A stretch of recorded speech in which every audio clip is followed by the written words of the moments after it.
সিয়াম সাধনার মাস রমজান আসন্ন। মুসলিম প্রধান দেশ পাকিস্তানের জনগণও নিচ্ছে প্রস্তুতি, কিন্তু দ্রব্যমূল্যের ঊর্ধ্বগতিতে নাভিশ্বাস মানুষের। এমন অবস্থায় ৩৮,০০০ কোটি রুপির সহায়তা প্যাকেজ ঘোষণা করেছেন দেশটির প্রধানমন্ত্রী শেহবাজ শরীফ।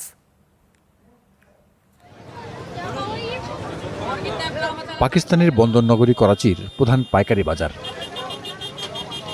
রোজার আগে কিছুটা কম দামে কেনাকাটার আশায় ভিড় বেড়েছে ক্রেতাদের। ইফতারির পণ্য খেজুর, ছোলা, ডালের দোকানে লোকজনের আনাগোনা বেশি। তবে স্বস্তিতে নেই ক্রেতারা, কারণ আকাশচুম্বী দাম। গ্রাহকরা ততটুকুই কিনছেন যা না হলেই নয়। গত বছরের রমজানে বেসন, ডাল, রান্নার তেল ও অন্যান্য প্রয়োজনীয় জিনিসপত্র কেউ যদি 10 কেজি করে কিনত, আজ মাত্র 5 কেজি কিনছে, যার অর্থ লোকেরা কেনার পরিমাণ কমিয়ে দিয়েছে। দোকানিরাও বলছেন বেচা বিক্রি এবার খুব কম। দাম বাড়ার জন্য সরকারের করারোপকে দুষছেন তারা।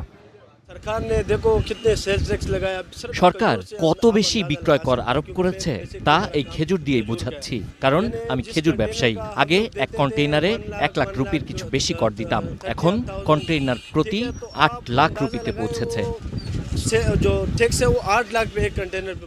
ফলের বাজারে স্বাদ আর সাধ্যের মেলবন্ধন ঘটাতে হিমশিম ক্রেতাদের। সরকারি চাকুরে দানিশ আলীর অভিযোগ, রমজানের আগেই দাম বাড়তে শুরু করেছে। अब केला आप देखें केला जो 200 रुपए दर्जन 200 রুপিতে 1 ডজন কলা কিনেছি। যদিও এগুলো আকারে ছোট, কয়েকদিন আগে এটি 100 রুপিতে বিক্রি হচ্ছিল। রমজান শুরুর সাথে সাথে মুদ্রাস্ফীতিও বাড়ছে। इसी तरह सब्जियों के रेट। রমজানে দ্রব্যমূল্য সহনীয় রাখতে ব্যবস্থা নিয়েছে সরকার।